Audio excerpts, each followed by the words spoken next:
हिंदी दर्शन में आपका स्वागत है। हम भक्तिकालीन साहित्य के वस्तुनिष्ठ प्रश्नों का अध्ययन कर रहे हैं।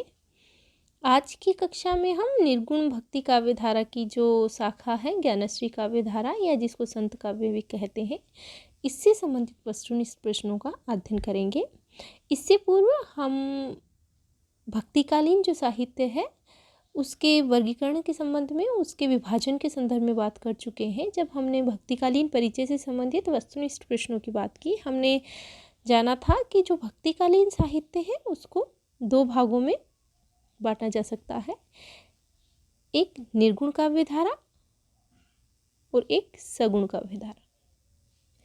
निर्गुण काव्य धारा फिर दो शाखाओं में विभक्त होती है, एक ज्ञानश्री काव्य धारा और एक प्रेमाश्री काव्य धारा। ज्ञानश्री काव्य धारा को संत काव्य भी कहते हैं और प्रेमाश्री काव्य धारा को सूफी काव्य भी कहते हैं। ज्ञानश्री शाखा के जो प्रतिनिधि कवि हैं वो कबीर हैं और प्रेमाश्री काव्य के प्रतिनिधि कवि जायसी है। ठीक इसी प्रकार जो सगुण काव्य धारा है वह भी आगे चलकर दो शाखाओं में विभक्त होती है, एक कृष्णाश्री काव्य धारा और दूसरी रामाश्री काव्य धारा। कृष्णाश्री काव्य धारा को कृष्ण काव्य भी कहते हैं और रामाश्री काव्य धारा को राम काव्य भी कहते हैं। कृष्ण काव्य के जो प्रतिनिधि कवि हैं वो सूरदास माने जाते हैं और राम काव्य के प्रतिनिधि कवि तुलसीदासी माने जाते हैं। निर्गुण भक्ति काव्य धारा उन भक्त कवियों की उस काव्य धारा को कहा गया जिन्होंने निराकार ईश्वर की उपासना की और उनके द्वारा जो काव्य रचा गया उनको निर्गुण काव्य कहा गया। निर्गुण भक्ति का जो आदि स्रोत माना जाता है वह श्वेताश्वेर उपनिषद माना जाता है। श्रीमद् भागवत महात्म्य का प्रथम श्लोक निर्गुण भक्ति का समर्थक प्रतीत होता है। निर्गुण काव्य धारा जो है उसमें निराकार ईश्वर में विश्वास किया जाता है। लौकिक प्रेम के द्वारा अलौकिक प्रेम यानी आध्यात्मिक प्रेम की अभिव्यक्ति यहाँ देखने को मिलती है। जाति पाति का विरोध किया गया है, रहस्यवाद का प्रभाव यहाँ देखा गया है, निर्गुण ब्रह्म की उपासना यहाँ देखने को मिलती है, सदगुरु की महत्ता को बतलाया गया है, हिंदू मुस्लिम एकता का समर्थन यहाँ किया गया है, काव्य में लोक भाषा का प्रयोग किया गया है। इस प्रकार से जो संपूर्ण निर्गुण भक्ति काव्य धारा है उससे संबंधित वस्तुनिष्ठ प्रश्नों को यहाँ संकलित किया गया है। तो हम पहला प्रश्न देखते हैं। जिन भक्त कवियों का निराकार ईश्वर की उपासना की गई, जिन भक्त कवियों द्वारा निराकार ईश्वर की उपासना की गई उनके काव्य को क्या कहा गया?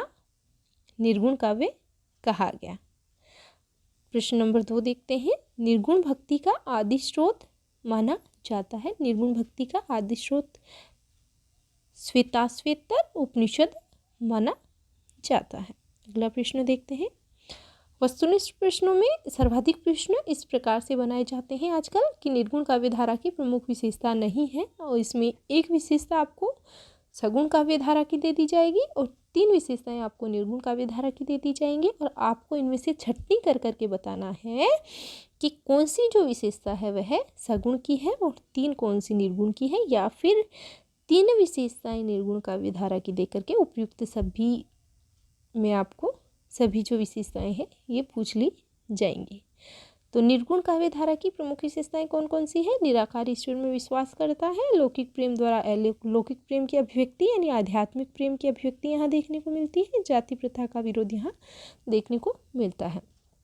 प्रश्न नंबर 4 है निर्गुण काव्य धारा की विशेषता नहीं है। कुछ इस प्रकार से प्रश्न आपसे पूछा जा सकता है। हिंदू मुस्लिम एकता का समर्थन नहीं किया गया, तो यही जो ऑप्शन है यह गलत हो जाता है क्योंकि यहाँ हिंदू मुस्लिम एकता का समर्थन यह जो काव्य धारा है यह करती है। कबीर इसके सबसे बड़े प्रतिनिधि जो कवि हैं संत काव्य के, वे भी हिंदू मुस्लिम एकता का समर्थन करते हुए प्रतीत होते हैं। धार्मिक रूढ़ियों व कुरीतियों का भी यहाँ विरोध किया गया है, ये बिल्कुल सही है। आचरण की पवित्रता यहाँ देखने को मिलती है, यह भी सही है। निर्गुण भक्ति के मूल में है। अब यह प्रश्न भी आपसे बनाकर पूछा जा सकता है कि निर्गुण भक्ति के मूल में नहीं है, तो एक आपको वह दे दिया जाएगा जो सगुण भक्ति के मूल में है और जो 3 ऑप्शन है वो आपको दे दिए जाएंगे जो निर्गुण भक्ति के मूल में है। तो देखिए क्या क्या है। अनादि, अनंत, अनाम, अज्ञात और ब्रह्म का नाम जप, जाति, वर्ग, वर्ण से रहित विश्वव्यापी धर्म और सहज साधना की बात निर्गुण भक्ति साहित्य में की गई है। प्रश्न नंबर 6 देखते हैं। सामान्यतः संतों द्वारा रचा काव्य कहलाता है संत काव्य, जिसकी अभी हम यहाँ बात कर रहे हैं, जिससे संबंधित सर्वाधिक प्रश्न यहाँ हम देखेंगे। प्रश्न नंबर 7 देखते हैं। ज्ञान मार्गी कवियों द्वारा रचा काव्य कहलाया। जो ज्ञान मार्गी हैं उन्होंने संत काव्य कहलाया, उनके द्वारा जो रचा हुआ काव्य है वह संत काव्य कहलाया और कबीर इसके प्रतिनिधि कवि कहलाए। प्रश्न नंबर 8 देखिए। भारत में संत मत का प्रारंभ माना जाता है। हमारे भारत में संत मत का जो प्रारंभ है वह किससे माना जाता है? 1267 ईस्वी के जो संत कवि हैं नामदेव, जो विठोबा के भक्त माने जाते हैं, उनसे संत मत का प्रारंभ माना जाता है। प्रश्न नंबर 9 देखते हैं। संत काव्य की प्रमुख विशेषता है। ऐसे प्रश्न लगभग आपसे बनाकर पूछे जा सकते हैं और पूछे भी जाते हैं आजकल की प्रतियोगी परीक्षाओं में। निर्गुण ब्रह्म की उपासना संत काव्य करता है। गुरु की महत्ता की बात संत काव्य करता है। अनुभूति की प्रामाणिकता और शास्त्र ज्ञान की अनावश्यकता की बात संत काव्य करता है। अर्थात जो संत काव्य है उसकी ये सभी विशेषताएं हैं वह सही है। अगला प्रश्न देखते हैं। प्रश्न नंबर 10। संत काव्य की विशेषता नहीं है। संत काव्य की कौन सी विशेषता नहीं है? जातिवाद का विरोध करता है संत साहित्य। असमानता के प्रेम पर बल देता है संत साहित्य। आडंबर व सांप्रदायवाद का विरोध करता है संत साहित्य या संत काव्य। तो इन सभी की बात संत काव्य करता है और एक आपको अलग जो विशेषता है वह दे दी जाएगी और फिर पूछ लिया जाएगा कि यह जो विशेषता है ये संत साहित्य की नहीं है। तो संत साहित्य आडंबर संप्रदाय का विरोध करता ही है, असमानता के प्रेम पर बल देता ही है और जातिवाद का विरोध भी संत साहित्य करता है। तो असमानता के प्रेम पर बल नहीं देता, जबकि जो संत साहित्य है वह समानता, ये इसकी विशेषता नहीं है। आप ध्यान देंगे, अच्छे से पढ़ा नहीं मैंने, इसमें असमानता जो है यह गलत है। यहाँ समानता के प्रेम पर बल संत काव्य देता है, समानता के प्रेम पर बल और जातिवाद का विरोध करता है, असमानता नहीं। प्रश्न नंबर 11 देखते हैं। संत कवियों की जाति से संबंधित कौन सा तथ्य गलत है?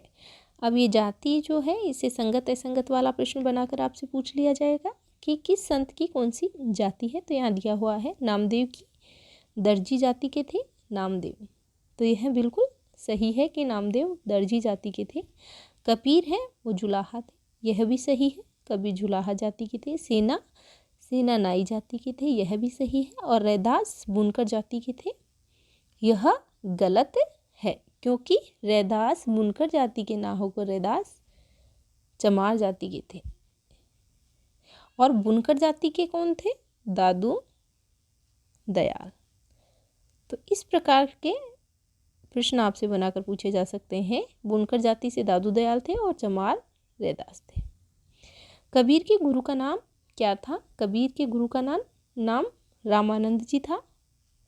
प्रश्न नंबर 14। कबीर द्वारा रचित पदों का संकलन किसने किया है? कबीर द्वारा रचित पदों का संकलन किसने किया है? तो धर्मदास ने कबीर के जो पद हैं उनका संकलन किया है। और बीजक में इन्होंने कब किया है? बीजक में किया है 1464 ईस्वी में, बीजक नाम से किया है। और इस बीजक के 3 भाग इन्होंने बताए हैं, साखी, सबद और रमेनी। साखी जो है इस भाग में कबीर द्वारा रचित दोहे और साखियों को शामिल किया गया है और इसमें सांप्रदायिक शिक्षा और सिद्धांत के उपदेश दिए गए हैं। और इसकी जो भाषा है वह सधुकड़ी भाषा है, किसकी? साखी की। और जो सबद है इसमें कबीर द्वारा रचित पदों को शामिल किया गया है और इसकी भाषा ब्रज और पूर्वी है। और कबीर के जो माया संबंधी विचार हैं वो यहाँ लिए गए हैं। रमेनी में राम भक्ति संबंधी पदों और चौपाइयों को शामिल किया गया है और इसमें ब्रज और पूर्वी बोली का प्रयोग किया गया है। प्रश्न नंबर 15 देखते हैं।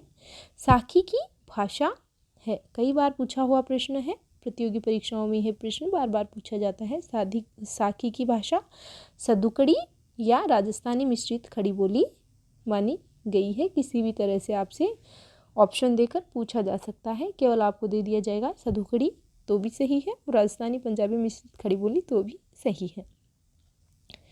जीवन संबंधी सांप्रदायिक शिक्षा और उपदेश संबंधी रचना। जीवन संबंधी सांप्रदायिक शिक्षा और उपदेश संबंधित रचना बीजक के कौन से भाग में है, तो क्या कहेंगे हम, साखी में। रमीनी और शब्द की भाषा कौन सी है, ब्रिज भाषा, और कहीं कहीं पूर्वी बोली का व्यवहार यहाँ देखने को मिलता है। अभी अभी हमने बात की इस चीज़ पर। कबीर के काव्य की विशेषताएं हैं, कबीर के काव्य की विशेषताएं हैं या कबीर के काव्य की विशेषताएं नहीं है, यह प्रश्न आपको किसी भी तरह से पूछा जा सकता है। कबीर के काव्य में विरह की व्याकुलता मिलती है, बिल्कुल सही बात है, क्योंकि कबीरदास जी लिखते हैं, आखड़ियाँ झाई पड़ी पंथ निहारी निहारी, जी भड़ियाँ छाल्या पड़या राम पुकारी पुकारी। तो यहाँ विरह की व्याकुलता हमें देखने को मिलती है। मूर्ति पूजा का विरोध। कबीर के काव्य में मूर्ति पूजा का घोर विरोध देखने को मिलता है। कबीरदास जी कहते हैं, पाहन पूजे हरि मिले तो मैं पूछूं पहाड़, ताते ये चा की भली पीस खाए संसार। तो मूर्ति पूजा का विरोध भी यहाँ देखने को मिलता है और धार्मिक आडंबरों का विरोध भी देखने को मिलता है कबीर के काव्य में, क्योंकि ये धार्मिक जो आडंबर हैं उनका विरोध करते हुए नजर आते हैं अपने काव्य में। कहते हैं, काकर पाथर जोर के मस्जिद लई चिनाय, ता चढ़ मुल्ला बांग दे क्या बहिरा हुआ कुधाय। ये धार्मिक आडंबरों का विरोध ही तो है जो कबीरदास जी अपने काव्य में करते हुए नजर आते हैं। इस प्रकार से अन्य कई विशेषताएं देकर आपसे पूछा जा सकता है। इसके अलावा जैसे कबीरदास जी मानते हैं कि ईश्वर की जो व्याप्ति है वह कण कण में है, पुस्तकीय ज्ञान का परिहास करते हैं, ये ब्रह्म की सौंदर्य भावना की बात करते हैं, नारी निंदा की बात कबीरदास जी करते हैं अपनी काव्य में, नारी की झाई परत अंधा हो तो भुजंग, कबीरा तिनकी कौन कति नित नारी के संग। गुरु के महत्व की बात कबीरदास जी करते हैं, अहिंसा का संदेश कबीरदास जी देते हैं, आत्मा परमात्मा का एकत्व का प्रतिपादन कबीरदास जी करते हैं और कहते हैं कि जल में कुंभ, कुंभ में जल है, बाहर भीतर पानी, फूटा कुंभ जल जल ही समाना, तत कहो यह ज्ञानी। यानी आत्मा और परमात्मा एक ही है, पता ही नहीं चल रहा है घड़े में कि घड़ा पानी में है या पानी में घड़ा है। इस प्रकार से आप कबीरदास जी की विशेषताओं को अच्छे से देख लेंगे। प्रश्न नंबर 19 देखते हैं। रामचंद्र शुक्ल ने किसकी प्रशंसा में लिखा है, प्रतिभा उनमें बड़ी प्रखर थी। यह प्रश्न बहुत महत्वपूर्ण है, बार बार परीक्षाओं में पूछा जाता है। यह कबीरदास जी के बारे में कहते हैं आचार्य रामचंद्र शुक्ल जी की प्रतिभा उनमें बड़ी प्रखर थी। प्रश्न नंबर 20 देखते हैं। कबीर को वाणी का डिक्टेटर या भाषा का तानाशाह किसने कहा। कबीर को वाणी का डिक्टेटर हजारी प्रसाद द्विवेदी ने कहा। प्रश्न नंबर 21 देखते हैं। संत दादू दयाल द्वारा संकलित ग्रंथ कौन सा है। संत दादू दयाल ने कौन से ग्रंथ का संकलन किया है, तो हरडी वाणी, अंगवधु और दादू दयाल, ये तीनों ही ग्रंथ जो हैं ये दादू दयाल द्वारा संकलित हैं। हरडी वाणी में इसका जो संकलन है ये इसके शिष्य संत दास और जगन्नाथ दास ने मिलकर किया था। कई बार परीक्षा में पूछा जाता है। हरडी वाणी संत दास और जगन्नाथ दास दोनों ने मिलकर इसका संकलन किया था। अंगवधु है, इसका संकलन इनके शिष्य रज्जब ने किया था। और जो दादू दयाल है इसका संकलन परशुराम चतुर्वेदी द्वारा किया गया था और यही इनकी रचनाओं का प्रमाणिक संकलन माना जाता है। प्रश्न नंबर 22 देखते हैं। दादूपंथ या परब्रह्म संप्रदाय के प्रवर्तक कौन माने जाते हैं, तो दादूपंथ या परब्रह्म संप्रदाय के जो प्रवर्तक हैं यह दादू दयाल माने जाते हैं। प्रश्न नंबर 23 देखते हैं। दादूपंथ का अधिकांश साहित्य किस भाषा में रचित है। दादूपंथ का जो अधिकांश साहित्य है वह ढूंढाड़ी भाषा में रचित साहित्य माना जाता है और कहीं कहीं ब्रजभाषा और राजस्थानी और खड़ी बोली का मिश्रित जो रूप है वह भी यहाँ देखने को मिलता है, लेकिन अधिकांश साहित्य ढूंढाड़ी भाषा में रचित माना जाता है। श्रृंगार रस के घोर विरोधी कवि माने जाते हैं। श्रृंगार रस के घोर विरोधी जो कवि हैं वो माने जाते हैं सुंदरदास। सुंदरदास जी का जो जन्म है वह दौसा राजस्थान में हुआ है और इनके गुरु का नाम दादू दयाल था। ये मात्र 6 वर्ष की आयु में ही दादू के शिष्य बन जाते हैं और इनकी प्रमुख जो रचनाएं हैं उसमें ज्ञान समुंदर और सुंदर विलास रचनाएं प्रमुख हैं। प्रश्न नंबर 25 देखते हैं, सुंदरदास की प्रमुख रचना कौन कौन सी है। सुंदरदास की प्रमुख रचना है ज्ञान समुद्र और सुंदर विलास। इनके द्वारा रचित लगभग 42 ग्रंथ माने जाते हैं, जिनमें ये जो 2 ग्रंथ हैं ये बहुत महत्वपूर्ण और प्रसिद्ध ग्रंथ माने जाते हैं। इनकी रचनाओं का एक संकलन पुरोहित हरि नारायण शर्मा के द्वारा सुंदर ग्रंथावली के नाम से किया गया है। सुंदरदास जी के बारे में आप कुछ तथ्य हैं जो ध्यान में रखेंगे कि ये सबसे शिक्षित संत माने जाते हैं, श्रृंगार रस के घोर विरोधी कवि माने जाते हैं। इन्होंने अपनी रचनाओं में परिष्कृत ब्रजभाषा का प्रयोग किया है और 1625 ईस्वी के आसपास ये फतेहपुर शेखावाटी सीकर में प्रवेश करते हैं, जहाँ एक गुफा में 12 वर्ष तक योग साधना करते हैं। ये बात की हमने सुंदरदास जी की। प्रश्न नंबर 26 देखते हैं, ज्ञान बोध और रतन खान, ज्ञान बोध और रतन खान और भक्ति विवेक, ये रचनाएं किसकी है। ज्ञान समुद्र रचना तो थी संत सुंदरदास की और ज्ञान बोध जो रचना है वह है मलुक दास जी की। ज्ञान बोध, इसके अलावा रतन खान और भक्ति विवेक। इनका जो जन्म है वह कड़ा इलाहाबाद में यूपी में हुआ। यह भी प्रश्न कई बार पूछा जाता है इनके जन्म से संबंधित कि मलुकदास जी का जन्म कहाँ हुआ, तो राजस्थान में नहीं, इनका यूपी में जन्म हुआ है। सुंदरदास जी का जो जन्म है वह राजस्थान में हुआ है। अगला प्रश्न देखते हैं, आलसियों के समर्थक कवि माने जाते हैं। तो आलसियों के समर्थक कवि मलुकदास जी माने जाते हैं। इन्होंने कहा है कि अजगर करे न चाकरी, पंछी करे न काम, दास मलुका कही गई, सबके दाता राम। तो हम क्या कहेंगे कि ये आलसियों के समर्थक कवि माने जाते हैं। इन्होंने अपनी रचनाओं में अवधी और ब्रजभाषा दोनों का प्रयोग किया है, जिसमें संस्कृत, फारसी और अन्य बोलियों के शब्दों को भी इन्होंने जोड़ा है।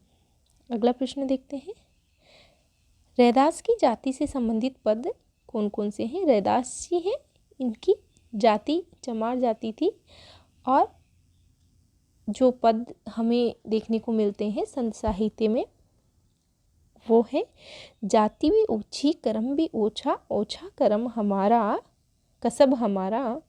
यह रैदास जी से संबंधित जाति के पद हैं जो हमें देखने को मिलते हैं। कह रैदास खलास चमारा, अर्थात ये सभी पद इनकी जाति से संबंधित सत्य हैं। कह रैदास खलास चमारा, ऐसे मेरी जाति विख्यात चमारा। इनका जन्म 15वीं शताब्दी के उत्तरार्धकाल और लगभग 16वीं के पूर्वार्धकाल के मध्य में स्वीकार किया गया है। इनसे संबंधित यह प्रश्न सबसे अधिक पूछा जाता है कि ये किस जाति के माने जाते हैं। उदासी संप्रदाय की स्थापना किसने की, तो उदासी संप्रदाय की स्थापना श्रीचंद ने की। संत हरिदास का जन्म कहाँ हुआ, संत हरिदास का जन्म नागौर राजस्थान में हुआ। अगला प्रश्न देखते हैं, संत सिंगा की काव्य भाषा मानी जाती है। संत सिंगा की जो काव्य भाषा है वह निमाड़ी मानी जाती है। संत लालदास का समाधि स्थल माना जाता है। संत लालदास का समाधि स्थल भरतपुर माना जाता है। आजीवन दूल्हे के वेश में रहने वाले संत कवि कौन है, संत कवि रज्जीव जी आजीवन दूल्हे के वेश में रहने वाले संत हैं। संत अक्षर अनन्य का जन्म कहाँ हुआ, संत अक्षर अनन्य का जन्म MP दतिया में हुआ। महत्वपूर्ण है, याद रख लेंगे। सहजोबाई और दयाबाई किसकी शिष्याएं मानी जाती हैं, तो चरणदास की शिष्याएं मानी जाती हैं सहजोबाई और दयाबाई। इनकी रचनाएं भी कई बार परीक्षा में पूछी जाती हैं। सहजोबाई और दयाबाई की रचनाएं क्रमशः हैं सहजोबाई की सहज प्रकाश और दयाबाई की दयाबोध या विनय मालिका, ये 2 रचनाएं हैं दयाबाई की। संत पीपा जो रामानंद के शिष्य थे किसके समकालीन माने जाते हैं? संत पीपा राणा कुंभा के समकालीन माने जाते हैं। अगला प्रश्न देखते हैं। संगत और असंगत है रचना और रचनाकार से संबंधित। बीजक जो रचना है वह धर्मदास की है। धर्मदास ने बीजक की रचना की और बीजक को 3 भागों में विभक्त किया, साखी, सबद और रमणी। कबीर परिचयी बिल्कुल सही है, अनंतदास की है। कबीर रचनावली हरिओद की है। लेकिन जो कबीर रचना है, केवल कबीर रचना, वह हजारी प्रसाद द्विवेदी की है, क्षितिज मोहन सेन की नहीं है। इस प्रकार से आपसे संगत असंगत मिलान कीजिए वाले प्रश्नों में दे दिया जाएगा और आपसे पूछ लिया जाएगा, तो आप ध्यान रखेंगे। इस प्रकार के प्रश्न परीक्षा में बहुत अधिक पूछे जाते हैं। तो क्षितिज मोहन सेन जो है उनकी जो रचना है वो कबीर के पद है और कबीर केवल जो कबीर रचना है वह हजारी प्रसाद द्विवेदी की है। बीजक धर्मदास की, कबीर परिचयी अनंतदास की और कबीर रचनावली हरिओद की। प्रश्न नंबर 39 है। गुरु ग्रंथ साहिब के संकलनकर्ता कौन माने जाते हैं? जिसमें 6000 पद हैं। गुरु ग्रंथ साहिब के संकलनकर्ता गुरु अर्जुन देव माने जाते हैं। ऐसे थे कबीर सिर से पैर तक मस्त मोला, यह किसने कहा? यह हजारी प्रसाद द्विवेदी ने कहा कि ऐसे थे कबीर सिर से पैर तक मस्त मोला। कबीर की बात यहाँ कर रहे हैं। आगे देखते हैं। राजस्थान का कबीर किसे कहा जाता है? तो राजस्थान का कबीर दादू दयाल को कहा जाता है। राजस्थान का कबीर, यह प्रश्न बहुत बार परीक्षाओं में पूछा जा चुका है। दादू दयाल जिन्हें राजस्थान का कबीर कहा जाता है। इनका जन्म अहमदाबाद गुजरात में इनका जन्म होता है और इनके गुरु का नाम बुद्ध भगवान जिन गोपाल द्वारा रचित जमली लाभ पर्ची के अनुसार वृद्ध भगवान है। इनकी 3 रचनाओं का संकलन हमें प्राप्त होता है। हरडेवाणी जिसके संकलनकर्ता संतदास और जगन्नाथ दास है, अंगवधु जिसके रज्जब है और दादू दयाल जिसके संकलनकर्ता परशुराम चतुर्वेदी हैं। ये दादू पंथ यानी परब्रह्म संप्रदाय के प्रवर्तक माने जाते हैं। दादू दयाल जी के मन में पंथ स्थापना का विचार सबसे पहले 1573 ईस्वी में सांभर प्रवास के दौरान इनमें यह पंथ स्थापना का विचार इनमें सबसे पहले आया था। सांभर में इनका सत्संग स्थल है जो अलखतरीबा के नाम से प्रसिद्ध होता है। ये राजस्थान के प्रथम संत माने जाते हैं और ये विवाहित थे। गरीबदास और मिस्किनदास इनके 2 पुत्र थे। नारायणा या नरेना जो जयपुर में है, इनकी प्रमुख पीठ मानी जाती है। प्रमुख पीठ है इनकी, जिसे नारायणा या नरेना कुछ भी आप कह सकते हैं। अगला प्रश्न देखते हैं। किसके विषय में ये कहा जाता है कि इन्होंने सीकर में एक गुफा में 12 वर्ष तक योग साधना की थी? तो यहाँ हम बात कर रहे हैं संत कवि सुंदरदास की। सुंदरदास का जन्म दौसा राजस्थान में हुआ। यह प्रश्न कई बार पूछा जाता है, हम इस पे बात कर चुके हैं। अब कैसे छूटे राम नाम रट लागी, प्रभु जी तुम चंदन हम पानी, जाकी अंग अंग बास समानी। यह किसकी पंक्तियां हैं? तो हम किसकी बात कर रहे हैं? यह रैदास की पंक्तियां हैं, जिनकी जाति के विषय में सर्वाधिक प्रश्न हमने बात की पूछा जाता है कि इनकी जाति चमार थी और उनकी जाति से संबंधित हमें जो पद प्रमाण के रूप में देखने को मिलते हैं, जाति भी ओछी कर्म भी ओछा, ओछा कसब हमारा, कह रैदास खलास चमारा, और ऐसी मेरी जाति विख्यात चमारा। इनकी रैदास की कोई स्वतंत्र रचना प्राप्त नहीं होती है। इनके रचित फुटकल पदों का एक संग्रह रवि दास की बानी के नाम से संत बानी सीरीज में संग्रहित है। इनके द्वारा रचित 40 पद मिलते हैं। 40 पद कहाँ? आदि गुरु ग्रंथ साहिब में। एक और प्रश्न जो सबसे अधिक पूछा जाता है रैदास जी से संबंधित कि ये मीरा के गुरु माने जाते हैं और मीराबाई ने इनका नाम आदर के साथ लिया है। ये विवाहित संत थे। इनकी पत्नी का नाम कहते हैं लोना था। चित्तौड़गढ़ राजस्थान के कुंभ श्याम मंदिर में इनकी एक छतरी बनी हुई है। यह भी बहुत महत्वपूर्ण प्रश्न है। चित्तौड़गढ़ में रैदास की बात कर रहे हैं हम। कुंभ श्याम मंदिर है, कुंभ श्याम मंदिर, वहाँ इनकी एक छतरी बनी हुई है। इनके द्वारा रचित यह जो पद है ये सर्वाधिक परीक्षा में पूछा जाता है। अब कैसे छूटे राम राम रट लागी, प्रभु जी तुम चंदन हम पानी, जाकी अंग अंग बास समानी। अगला प्रश्न देखते हैं। जपू जी असादीवार रही राज सोहिला नसीहतनामा। जपू जी असादीवार रही राज सोहिला और नसीहतनामा किसकी रचनाएं हैं? गुरु नानक की रचनाएं हैं ये सभी, या कहें नानक देव की रचनाएं हैं। इनका जन्म स्थान लाहौर के निकट राई भाई की तलवंडी नामक ग्राम में माना जाता है। कहाँ? लाहौर के निकट राई भाई की तलवंडी। यह स्थान पाकिस्तान में है और वर्तमान में ननकाना साहब के नाम से ये है, नाम जो है इनका स्थान, जन्म स्थान यह है, प्रसिद्ध है। इनके पुत्र हैं श्रीचंद और लक्ष्मीचंद। गुरु नानक के दो पुत्र थे, श्रीचंद और लक्ष्मीचंद। श्रीचंद इनका जो पुत्र था, इन्होंने उदासी संप्रदाय की स्थापना की थी।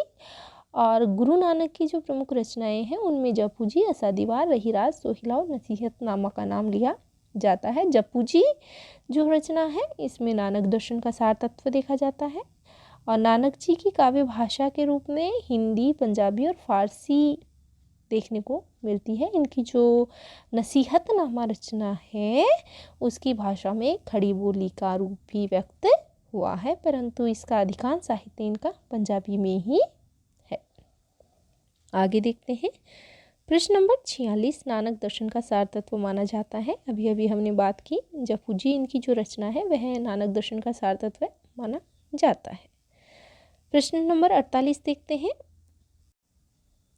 जनश्रुतियों के अनुसार किसने 34 वर्ष तक अपने मुख से एक भी शब्द उच्चरित नहीं किया था? किस संत की बात यहाँ हम कर रहे हैं? तो जम्भोजी या जाम्भोजी, जिनका जन्म स्थान पीपासर नागौर माना जाता है। नागौर में इनका जन्म हुआ है और इनकी जो समाधि स्थल है वह तलबा बीकानेर में मानी जाती है। इनकी कोई रचना उपलब्ध नहीं होती है। कुछ स्फुट पद प्राप्त होते हैं, जैसे गगन हमारा बाजा बाजे, मतर फल हाथी, संशय का बल, गुरुमुख तोड़ा, 5 पुरुष मेरे साथी। जंभनाथ या जाम्बोजी से संबंधित जो विशेष तथ्य हैं वो हमें ध्यान रखने हैं कि ये विष्णुई संप्रदाय के प्रवर्तक माने जाते हैं और अपने जीवन में इन्होंने 4 प्रमुख शिष्यों को मान्यता प्रदान की थी। जनश्रुतियों के अनुसार यह बात बिल्कुल सही है कि 34 वर्ष की अवस्था तक अपने मुख से एक शब्द भी इन्होंने उच्चरित नहीं किया था। सिद्धि प्राप्त करने के बाद ये मुनिंद्र जम्भ ऋषि के नाम से विख्यात हुए थे। इनकी रचनाओं में ओंकार जप, निर्जन उपासना, अजपा जप, गगन मंडल, पंचपुरुष, सतगुरु महिमा आदि का नाम आता है। आगे देखते हैं। जाम्भोजी का जन्म स्थान, अभी हमने बात की, पीपासर नागौर में इनका जन्म हुआ। विष्णुई संप्रदाय के प्रवर्तक माने जाते हैं। प्रश्न नंबर 50 और हमारा अंतिम प्रश्न, विष्णुई संप्रदाय के प्रवर्तक कौन माने जाते हैं? तो जाम्भोजी माने जाते हैं।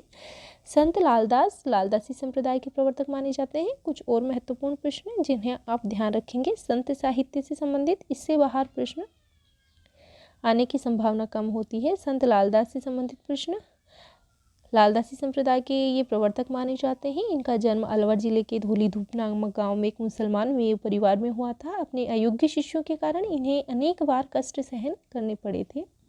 संत धर्मदास की बात हम कर चुके हैं, ये कबीर के शिष्यों में गिने जाते हैं और बीजक नाम से इन्होंने इनकी जो रचनाएं हैं उनका संकलन किया है। संत रज्जब अली खां इनका नाम था। ये दादू दयाल के शिष्य थे और दादू दयाल की समस्त रचनाओं का संकलन इन्होंने अंगवधु के नाम से किया था। अक्षर अनन्य की बात अगर हम करें तो ये कायस्थ माने जाते हैं और छत्रसाल इनके शिष्य हुए हैं। तो आप क्या ध्यान रखेंगे, निर्गुण जो साहित्य है उसकी विशेषताएं अच्छे से देख लेंगे, कबीर के काव्य की विशेषताएं अच्छे से देख लेंगे और रामानंद जी के जो शिष्य हैं उनकी परंपरा को देख लेंगे। और ये जो सभी संत हैं इनकी जाति विशेष को लेकर के भी प्रश्न आपसे पूछा जा सकता है कि किसकी कौन सी जाति है, और संगत असंगत वाले प्रश्नों में आपसे पूछा जा सकता है कि किसकी कौन सी जाति रही है या नहीं। जैसे कबीर की जाति जुलाहा, नामदेव की दर्जी, रैदास की चमार, दादू की बुनकर, सेना की नाई और सदना की कसाई। तो एक अलग से आपको जाति देकर पूछा जा सकता है। प्रमुख जो संत कवि हैं कबीर, नामदेव, रैदास, सेना, सदना, दादू दयाल, मलुकदास, सुंदरदास, गुरु नानक, रज्जब, हरिदास, अनंतदास, सिंगा और धर्मदास, इनके जन्म स्थान को आप याद रखेंगे और इनके गुरु का नाम याद रखेंगे और इनके द्वारा लिखी हुई प्रमुख रचनाओं का नाम भी आप ध्यान रखेंगे। तो आज के लिए इतना ही। अगली कक्षा में हम भक्तिकालीन साहित्य से संबंधित कुछ और प्रश्नों को देखेंगे। धन्यवाद।